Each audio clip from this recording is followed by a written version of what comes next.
came from over here.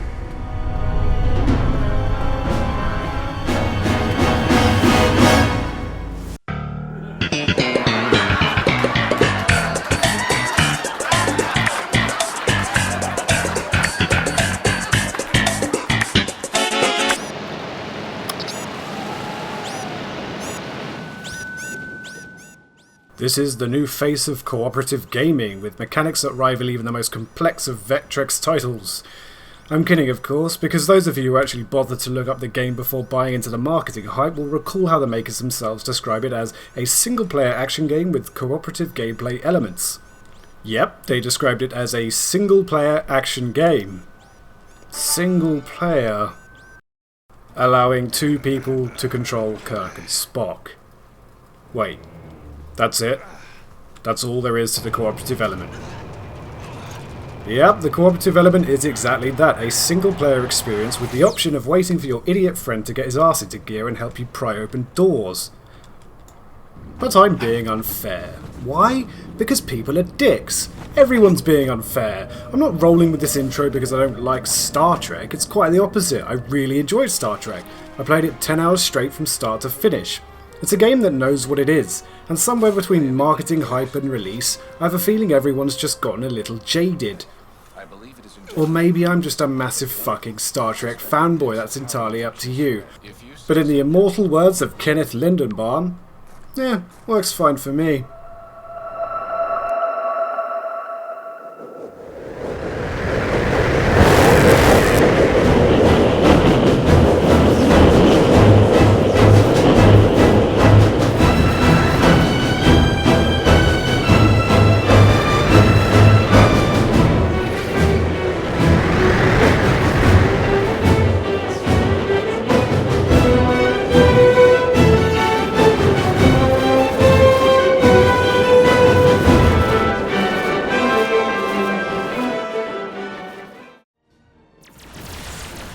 Okay, so there's something you've got to understand.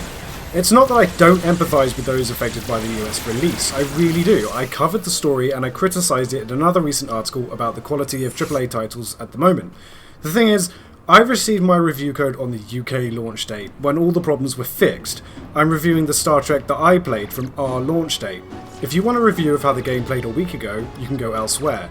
I checked out Star Trek, how it was released to us in the UK, and that's just kinda how it is. Indeed. What do you think it's used for? They appear. If you want to know how the game is now that it works, well, then you can keep watching.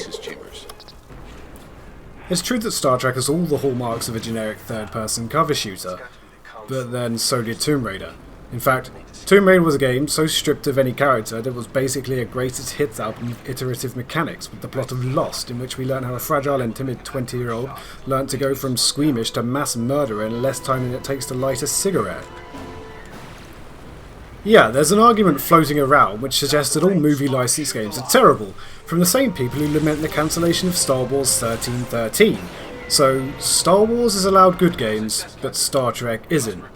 Oh, I'm sorry, I must have forgotten about Star Trek Elite Force, Bridge Commander, Deep Space Nine, The Fallen, the Starfleet Command Series, Klingon Academy, Armada 2, Away Team, Dominion Wars, and the rest of them. Clearly licensed games are all terrible, and I'm just part of some J.J. Abrams multiverse where the facts are somehow all backwards or some shit. It might be a licensed game, but only insofar as they got the right faces to play the roles. It's not based on the previous film, and it's not based on the one coming this year. It's about as tied in as a suicidal bungee jumper. So for 1 second, let's perhaps consider the possibility that now it's working, a somewhat generic, albeit not totally terrible Star Trek game might not actually be shit. A little forethought next time, and there will be no need for gratitude, Captain. Now we've considered the possibility, let's look at the facts. Yes, Star Trek the video game requires Star Trek fans, but it's not good because it's Star Trek, it's actually got a lot going on for it. Firstly, the shooting is sublime. The meat, oomph, sound and feel of all the weapons is fantastic. The way enemy ragdolls fly back is reminiscent of the original series. Arms flailing and all. Running and gunning is incredibly fun, and side-strafing is almost a perfect replica of the film's combat. Secondly, the story and pacing are fantastic. This isn't just 10 hours of shooting. A lot of your time will be spent walking the corridors of the ship, being fed some sweet Star Trek exposition as the story unfolds around you. There are also gliding moments, three-dimensional space puzzles, crappy hacking minigames, and stealth sections that, when done right, are really rewarding. This all flows nicely and consistently, in multiple sets oozing with authenticity. There's actually a well-made game here. It might just be another third-person cover shooter, but since when has iteration been so lowly regarded?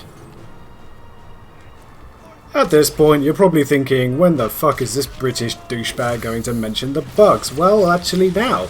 I wanted to do a montage of the bugs we faced, but we actually didn't face that many. The worst bug in Star Trek that we saw was a relatively consistent spawn problem where Kirk would be hanging in the air like an idiot. Resetting the checkpoint, putting us back exactly where we were anyway, fixed this. That's literally the only bug we saw. I feel like I have to apologise for not bringing you a bug montage? That's not normal.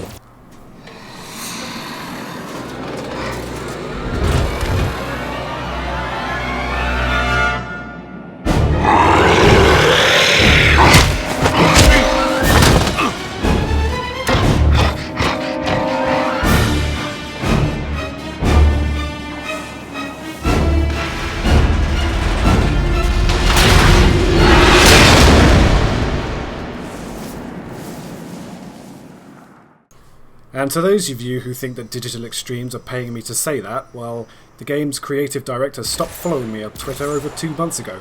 Fuck that guy, and fuck his well, no, actually, the game's pretty good. Damn it! Jim. Seriously, don't leave me down there. Like every cover shooter, things started getting a little stale towards the 80% mark, but I started getting close to bored after 9 hours of one sitting. I played the entirety of the game with friends, the beginning with one guy and the latter half with Justice. We played off voice comms for maximum immersion, and although the cooperative element was superficial, we enjoyed the story and experience together. If you're someone who hates competent, well-paced cover shooters with an authentic, well-written story, then steer clear of Star Trek because it fails to deliver a flat, uneventful, tedious and forgettable cooperative experience. I'm sorry I liked it. Really, I am.